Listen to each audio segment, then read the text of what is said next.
Good afternoon. We're on the record for the Assembly Enterprise Utility and Oversight Committee for September 28, 2018. And we'll start by taking the roll on the telephone. David Boston. Felix Rivera. Pete Peterson. Christopher Constant. Dick Trainee. Eric Croft. Austin Van Davidson. Forrest Dunbar. Dean Gates, Bill Paulson, Municipal Manager. Jackie Wynn Pearson, Municipal Attorney. Arthur Miller, Chugach Electric. Lee Fever, Chugach Electric. All right, thank you. So, and the mayor is also in the room. Thank you. Yep.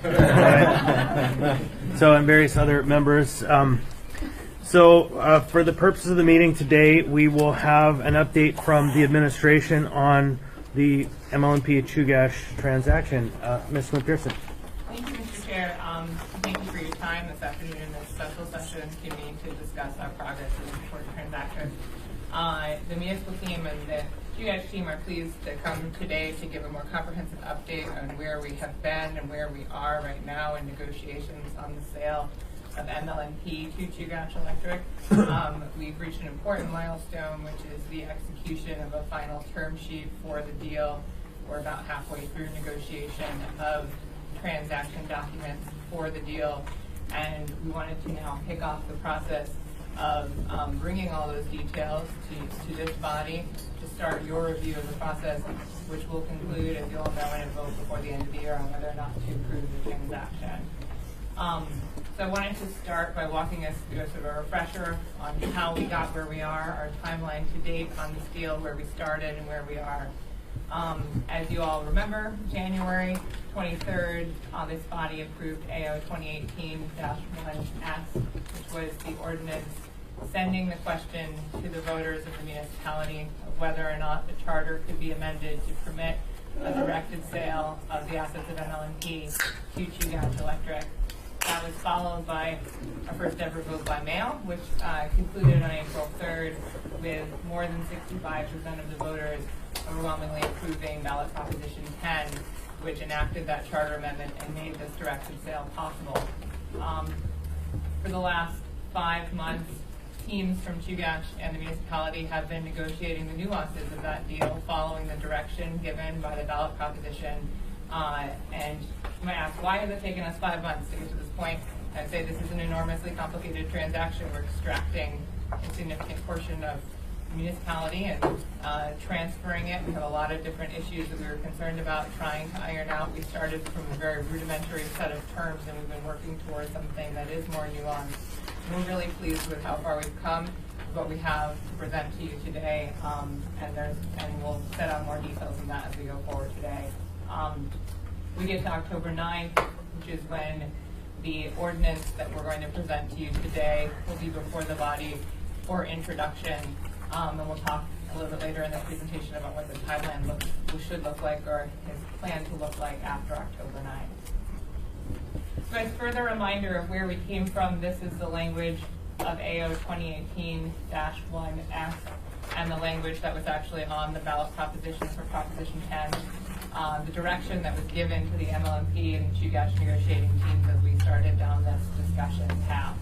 First, that the sale was to be for a competitive value of approximately $1 billion, subject to adjustment during the diligence process. Second, that the proceeds were to be used as directed by charter to pay down debt. Importantly, to have a portion of annual payments replace the municipal utility service assessment, or essentially the payment in lieu of tax, that MLNP currently makes to the municipality to assure that taxes don't rise. And third, to fund the MOA trust fund.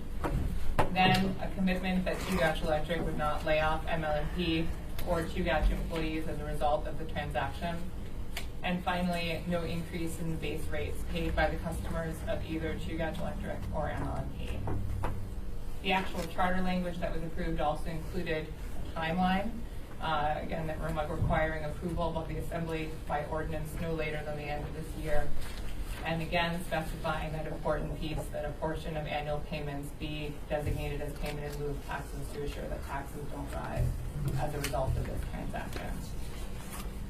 So again, to refresh your memory of where we came from, the terms of the preliminary Chugach offer that we all looked at in January in considering whether to move forward with this transaction looked like $170 million in cash at closing, repayment by Chugach at closing of $542 million in MLMP debt, and I want to note that that number included defeasance costs when it was originally calculated. So that's both debt and the amount that it would cost transactionally to get rid of that debt.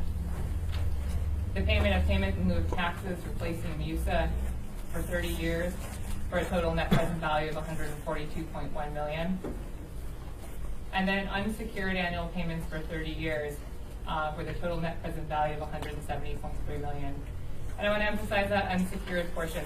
This is one of the chief challenges that we've been negotiating to try and address over the last 5 months. This is a concern that we heard both from members of this body and from members of the public of what are we going to do about the fact that we've effectively given, the municipality will be giving an unsecured loan to Chugach Electric over the next 30 years.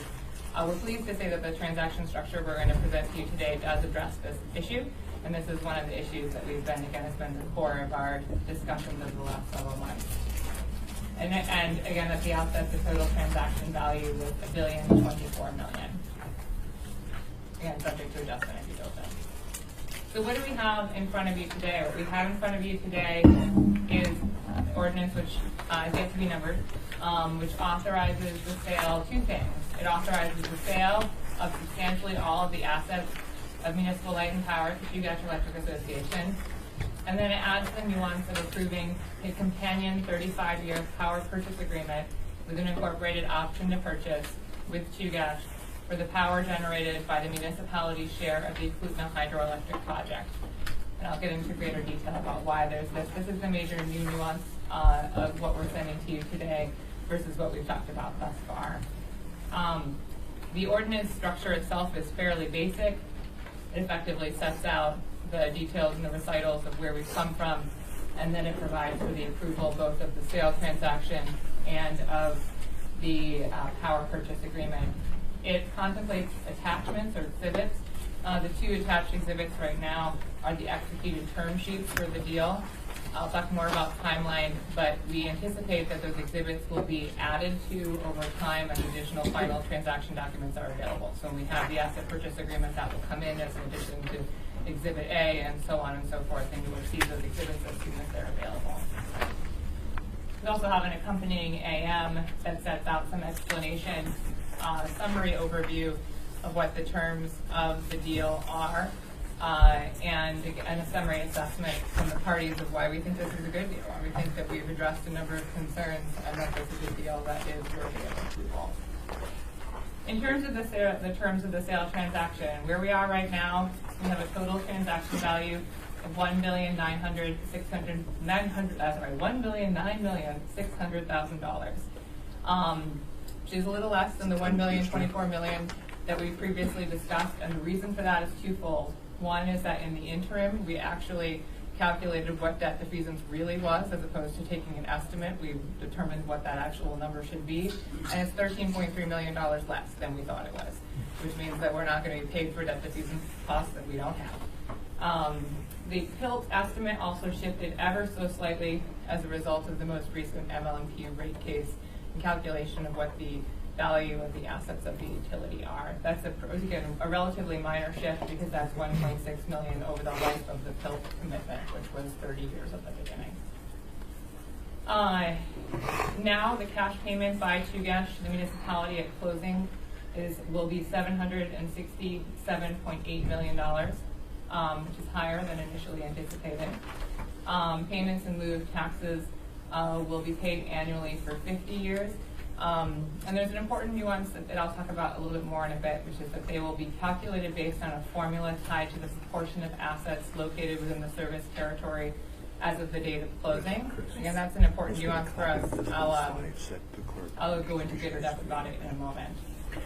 Ms. Swin-Pearson, a couple of things. First, it was requested that this PowerPoint be made available on the website and sent to the members.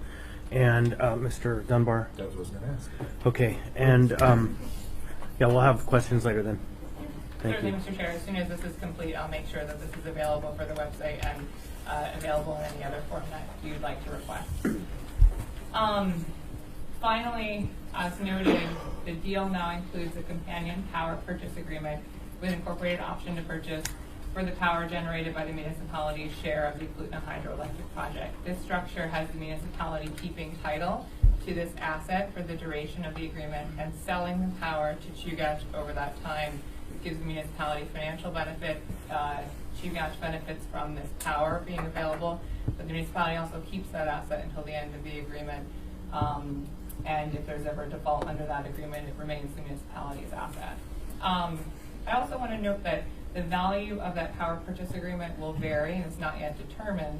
And the moving piece there is whether or not Matanuska Electric Association is interested in either purchasing its proportionate share of that municipal asset in a transaction that accompanies this transaction, or whether they're interested in entering into a power purchase agreement for that share. To remind you, in January, you all also passed AR 2018-21, which actually urged Chugach to consider the interests of Matanuska Electric in entering into this transaction and in operating the utility.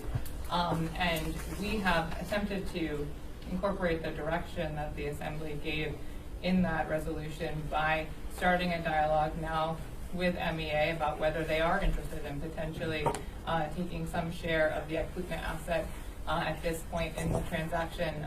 Again, we've just started those discussions to see if MEA is interested in that. We think that could be a real benefit to MEA customers. We've raised the question and are allowing them to consider whether they agree if they'd like to be involved in that way at this point. In terms of the sale continued, we have post-closing commitments in the deal documents by Chugach Electric that the base rates will not rise for existing customers as a result of this transaction. The transfer of all of the represented MLMP employees in accordance with a transition agreement between IBEW and Chugach offers of comparable employment to all non-represented and executive employees as set out in the deal documents. And finally, a post-closing commitment that no employees will be laid off as a result of the transaction. Ms. So then- Pearson. I'm in the queue for the end. Oh, at the end. I'm sorry. Okay. Yep. Thank you. Go ahead. As I noted at the beginning, we also wanted to talk about why we think this is a good deal. I think that both the MLMP and the Chugach teams are really pleased with where we've come at this point and with the terms that we have just agreed upon. And there are a couple of reasons for that. The bulk of the purchase price will now be paid at closing, so we're looking at $767.8 million rather than $712 million paid in cash at closing to the municipality. As we've talked about a bit, we have this power purchase agreement in place now, which does not directly replace those unsecured payments over time, but which does some of the we no longer have those unsecured payments over time structured into the transaction. And we do have this power purchase agreement structure, which again means that the total net financial benefit to the municipality remains the same. Chugach retains the access to that power, which was the benefit they were seeking from either purchase of that asset or from this power purchase agreement structure.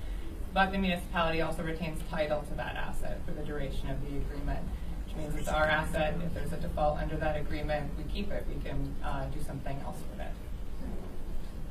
The PIL payments are now extended for 50 years, which means that the time that the municipality can rely on that revenue source is extended.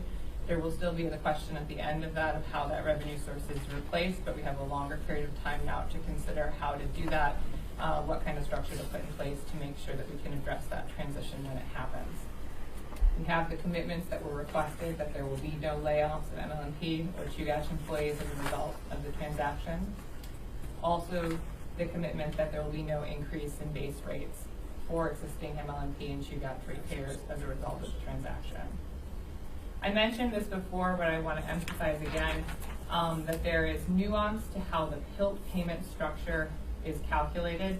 There are a few nuances, and each of those are things that we've had to discuss. We've had to take considerable time to discuss, but that are very important for the transaction. The first piece is that we were concerned that the MLMP legacy customers not disproportionately bear the burden of paying for the transaction. And so the way that the PILT payment structure responsibility is now set out in the deal terms is that MLMP legacy customers will bear the exclusive responsibility for PILT payments initially. They bear those now. They pay them MUSA payments through their rates, and so they'll can now pay PILT payments of an equivalent amount through their rates. Rates should not go up, it will be the same payment. But they will only have that exclusive responsibility for the same period of time during which those ratepayers are also receiving the dedicated benefit of the Beluga River unit gas.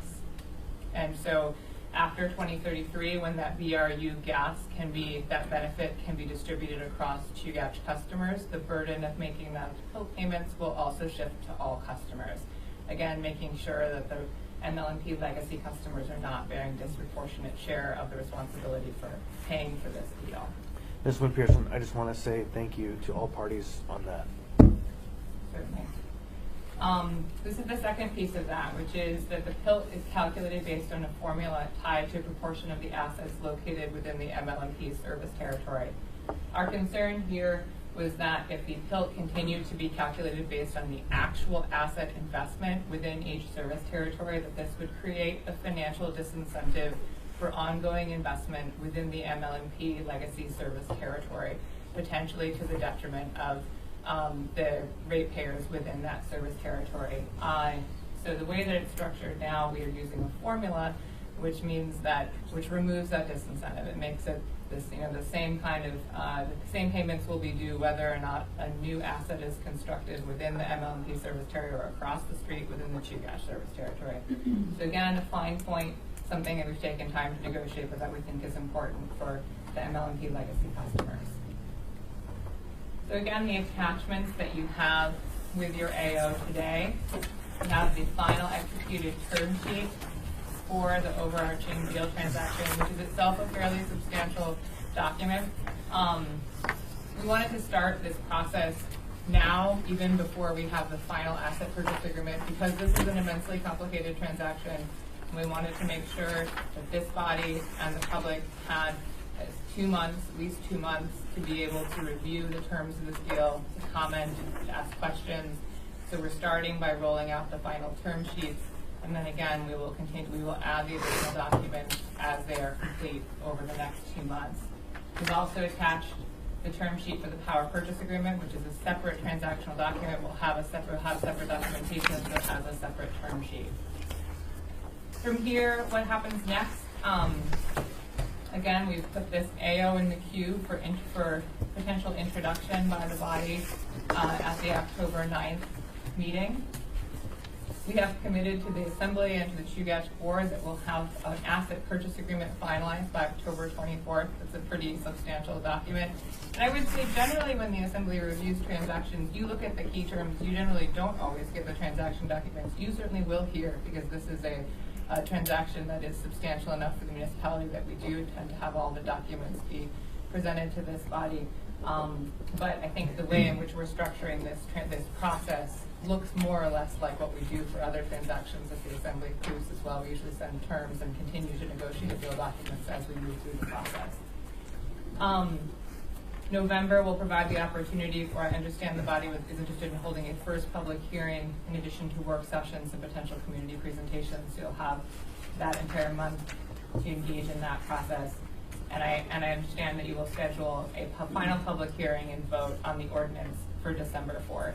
We're also targeting that because if for some reason there are last minute issues, gives the cushion of a potential continuation to the end of December if needed. We're hoping that you all will have sufficient time to get through it by the beginning of December, but if not, there's another meeting that can be utilized at the end of December as well. And that's that. I am prepared to take questions, and I have representatives of Chugach who've been here today too to answer any questions that you might have at this point. Thank you. First in the queue is Mr. Dunbar. Thank you, Mr. Constant. I have 2 questions. The first is just a logistical question on this ordinance. So is this already on our regular agenda then? Mm-hmm. Okay, good. I think it's important that something of this magnitude be on a regular agenda as opposed to an addendum or laid on the table. I So agree. do you have an established, maybe I'm missing it here, is there a public hearing date already on the ordinance? Mr. Dunbar, Yeah, they're just on the agenda. It will be on the agenda. I think will say P. we will kind of collectively agree on a calendar. Do we have that document? You should have it in front of you, and by the time we're done today, we should all agree on the dates that we have tentatively established and have a roadmap to be done. But I think we're all sort of in agreement, or perhaps not, that although, the standard is to introduce it one meeting and then the next meeting have public hearing, and we are going to push that date out to some. More than that, we have built in 2 public hearings, just like we do with the budget, plus 2 work sessions. Good. And then that's just baseline. If we find the public is asking for more, we will provide more. If the members want more, if it's more complex than we had anticipated. So, but this lays out 2 public hearings, 2 work sessions, a regular introduction, a pretty smooth plot. Okay, so my other question relates to the Klutna plant. I'm surprised and actually a little pleased to see it highlighted in this fashion. My first, it's a 2-part question. First part is, why this asset in particular? I mean, aren't there other assets that we own, or even our portion of the power plant, the central power plant, that could have been used in this fashion, or is there something unique about a Klutna that made it particularly advantageous to use this asset as opposed to other MLMP power generation capacity? That's a good question. I think that the power purchase agreement structure, we're limited to certain assets that we, in our portfolio, and this one fit well in terms of us being able to retain the asset and also, and then sell the power production. Other than that, I think it was more, we just kind of were trying to figure out different alternatives, and this fit the bill. It was approximately the right size to accommodate the financial constraints of each party. And again, the nature of what it produces made it an opportunity to enter into this kind of agreement. I don't know if Bill, I'll second that by saying that it worked out numerically because it had to fit as part of an overall picture here, and it was clean. So rather than retaining a single generation unit at Plant 2A, this we could reserve entirely the entirety of the MOA share of the hydro plant, and then the numbers worked out. So there are some particular things about the agreements that govern the hydro that also made this attractive, but it just seemed to me like the correctly shaped puzzle piece to build a bear. Thank you, Mr. Palsy. So my last question, actually another little That was question. 2-part.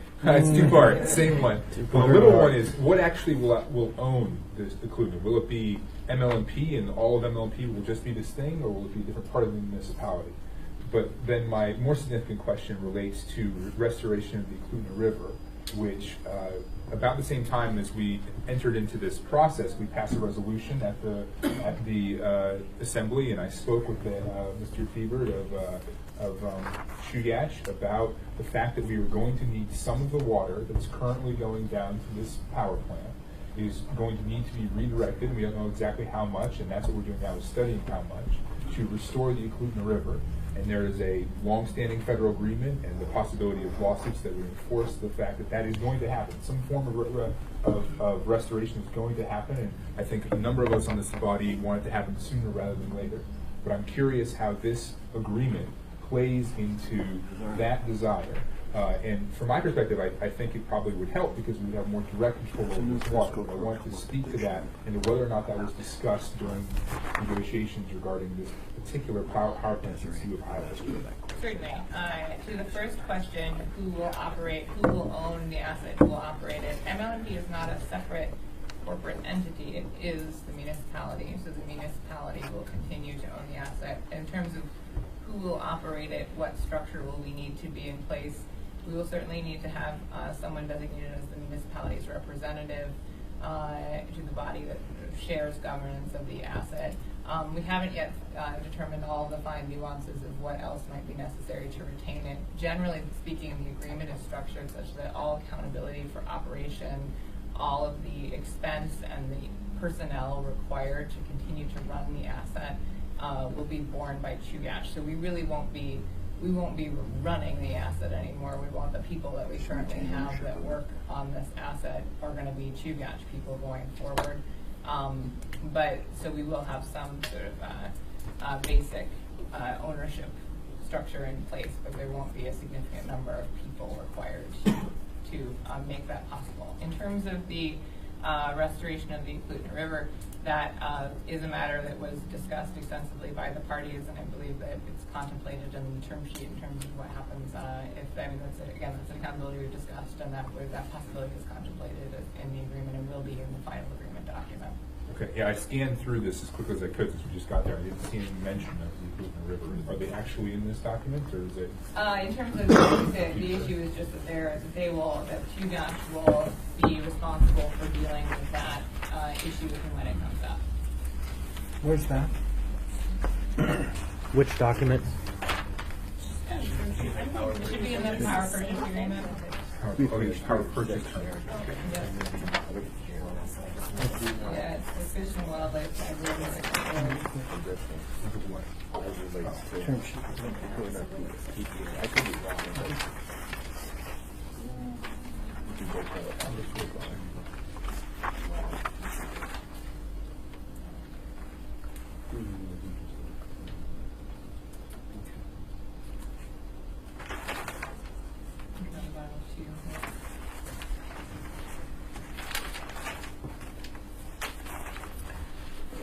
I think that one thing is clear, that this issue is of sufficient interest that it stopped the wheels turning on this meeting. So that all parties recognize that this is definitely an interesting question to a lot of people. And I would say look at page 4 of 5, the section called environmental compliance and compliance with other government authorities.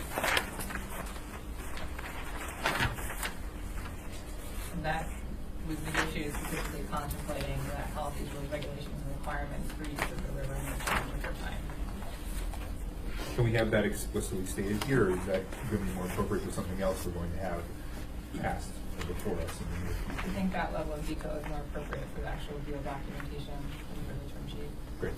Thank you. And this language covers both that potential liability and environmental liability is more general. So you're seeing a general environmental compliance term cover all that. It certainly met one of the questions you asked earlier about why this asset as opposed to any other. The other thing I neglected to say is currently there is a 3-party ownership regime, MEA, Chugach, and MLP. One of the unique things about this asset retaining its ownership is that we thought that we could structure a deal where MEA could get sort of an immediate benefit as well. And that was different from a Plant 2A keeping a generation. Thank you, Mr. Falsey. So before Mr. Trainee gets in the queue, I wanted to take a minute to introduce the Assembly's new financial analyst, who's a new participant in this question. So it's Desiree Camacho, and she's over here in the corner, brand new, replacing Rose Foley, and she will be jumping in with both feet, helping Barbara and the Assembly be prepared for this question when it comes up. And just a point of order, I don't think Ms. LaFrance was put into the record. You're right. Ms. LaFrance arrived approximately 20 minutes ago. So, Mr. Trainee. Thank you. Chugash Electric, this is contingent upon you being able to get financing. How is the money looking out there right now? Are the rates going up, going down, or what's going on with the ability to get cash? We have taken on 3 financial advisors and bankers, and we're currently looking at what the opportunities are. I think the market looks very good right now for co-op financing. The yield curve has been very flat, so that's encouraging. There was a rate increase. I think it was yesterday. There's anticipated another by December and potentially 2 more in 2019. But what we're seeing is the near-term rates are going up, but the 10-year is fairly flat. So that's encouraging. We'll continue to watch it. So we're encouraged with what we see right now. There's a lot of interest. We've been talking to financiers out there. There is interest in the market, and we feel that this will be we'll get plenty of subscriptions once we put this thing out for bid. Thank you, Mr. Thank you. Thiebert. Desiree, Yes. you're going to be the focal point for the Assembly, ma'am. So please get to track on this. It's only the largest transaction in the history of the city. We asked you Welcome this to the job. when we were interviewing you. When we were interviewing, we were talking to you about this because for the Assembly, you're a fiscal analyst. You'll be the focal point for the Assembly. And to our chairman, you can call additional meetings in December if you have to. Oh, I You'll have my do. full support. I know right now they're saying just the one, we're going to have as many meetings in December as we need to make sure this thing gets home by the 31st of December. I don't think anyone said just the one. I know, but just wanna they've throw it been out very there. flexible. We added another meeting already, 2 public hearings, and if we need more, we'll have more. 2 work sessions. If we need more, we'll have more. And so, I'm okay, done. other questions? I'm done. Anyone else? Okay, is more for your presentation, or are we done? No, that's the presentation at this point. I think that we anticipated we've given you a lot of new information. I think it's only more productive for you to review the the term sheet and ask us questions as they come up, as opposed to reading the term sheet to you or otherwise walking through the portion section by section. But we anticipate a long and productive dialogue about this over the next several months. And again, thank you for your time today to allow us to roll this out and start the dialogue about this approval. Anything from Chugash? No, I just appreciate the opportunity. I think we've gone a long ways. We've been working on this very diligently together. We put a lot of work into it. I just want to say thank you to the Chugash team, especially our board of directors. Heather Chastain is our chair, and we have Rachel Morris, Terry Crawford, and Stuart Parks here. And they've been putting in a lot of hours going through this transaction with us. And I just would tell you that we put a lot of time and energy into it, and we still have some more work to do, but we feel very good about where we're at, and we think it's been a good process, and we look forward to a successful transaction. So thank you very much. Thank you. And Mr. Peterson had a last minute question. Thank you, Mr. Chairman. So at this point, if there was one thing that you thought might pop up as a stumbling block, what would that be? Assembly approval. That was the mayor. Through the chair, I think our biggest wild card is what the regulatory commission take on this is. We don't anticipate a negative result of the regulatory commission, but certainly I do want to highlight that all of this is subject to regulatory commission approval, and to their potential, they may also impose certain requirements or terms and conditions on the deal as a condition of closing. That's contemplated, and it's referenced in your documents. It will be continuously referenced in the deal documents, that everything we decide upon is subject to potential alteration through that process. And the deal will be structured such that the parties have the option not to go forward if those changes are too significant, but that we will go forward if they are reasonable changes. And so that's, I think, our biggest wild card is what the regulatory commission thinks of this transaction, and if they have specific requirements that they might impose during that process, which will be at least probably a 6-month process that takes place during 2019. Thank you. So then a follow-up to that would be, should changes come back and they be deemed acceptable by the parties, does that come back to us, or is that something that's done administratively? That is something that's done administratively. We're looking for approval of the body to, again, the deal documents will set out what that threshold is, where the transaction doesn't have to go forward or where it does. And we can certainly talk through the various things we think might be subject to closer scrutiny by the RCA. But pursuant to the ballot initiative, we're looking for approval of the deal structure by the Assembly by the end of 2018. And certainly ask for a report back if you want us to come back, and it would make sense to give a report on the outcome of the RCA transaction. But the approval of the deal needs to be complete before we even can sign a document and take it to the RCA. So we are looking for Assembly approval this year. Right, so that's probably a good subject for part of one of the work sessions, is kind of walking us through the anticipated course and progress of an RCA review.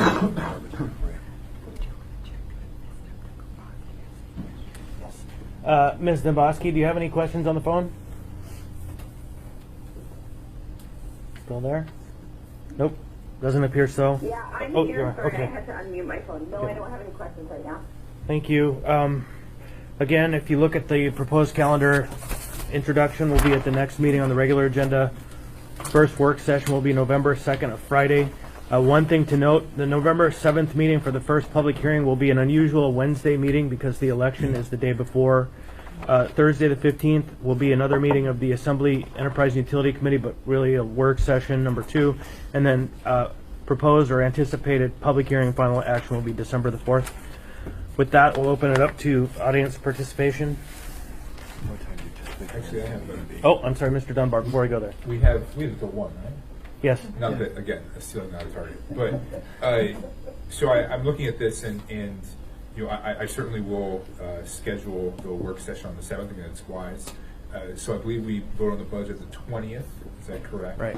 So the other gap in time we have is between the 20th and the 7th. So I was looking at the calendar. Perhaps November 30th would be another time to tentatively schedule a work session. Should something come up before that final action we take on the 4th. So I would just pencil that in and say I'm willing and able to put a work session there as well.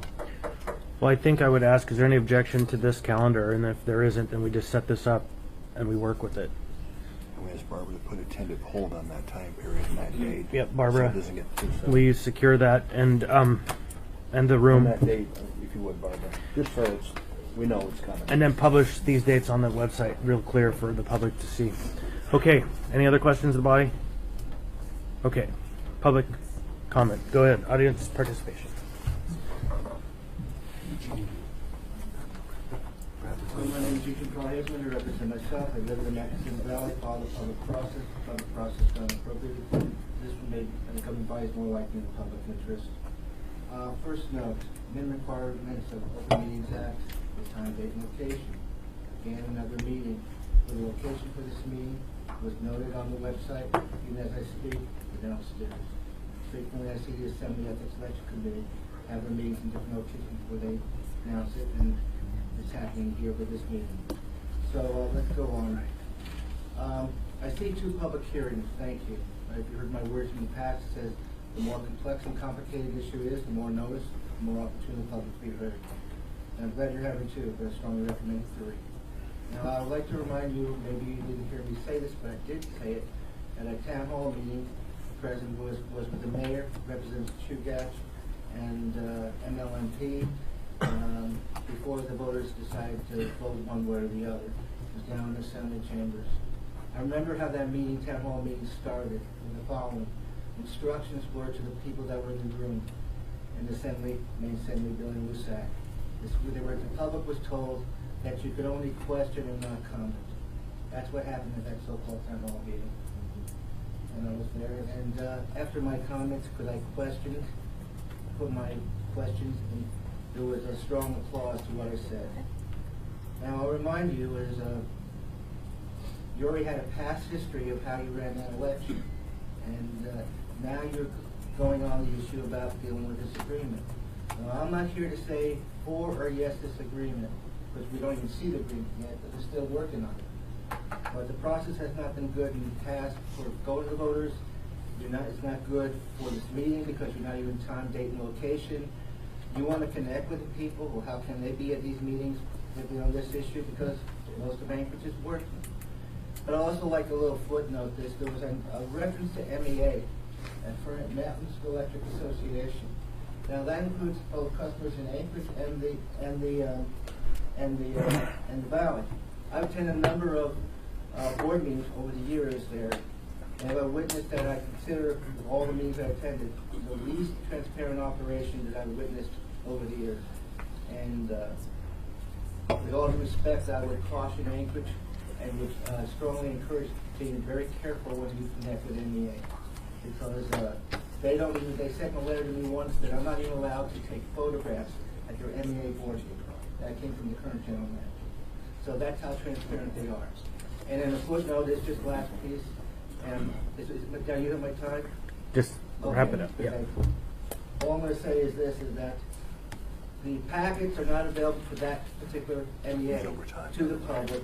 They make decisions. The public is blind to what they do, and then while those issues go to the regulatory commission, so the membership, which includes Anchorage residents and Valley residents, have no chance to connect. All right, thank you. Any other public comment? Hearing none. Other from the members? Go ahead, Mr. Dunbar. If any member of the Chugach board would like to speak to us, as somebody we haven't actually directly spoken with, now would be a great time. And we've now been joined by by a videographer. I mean, I don't know if there's anyone who would like to speak from Chugach. We'd love to hear your continued thoughts on this. He's the chair. Okay, please go ahead. Identify yourself for the record.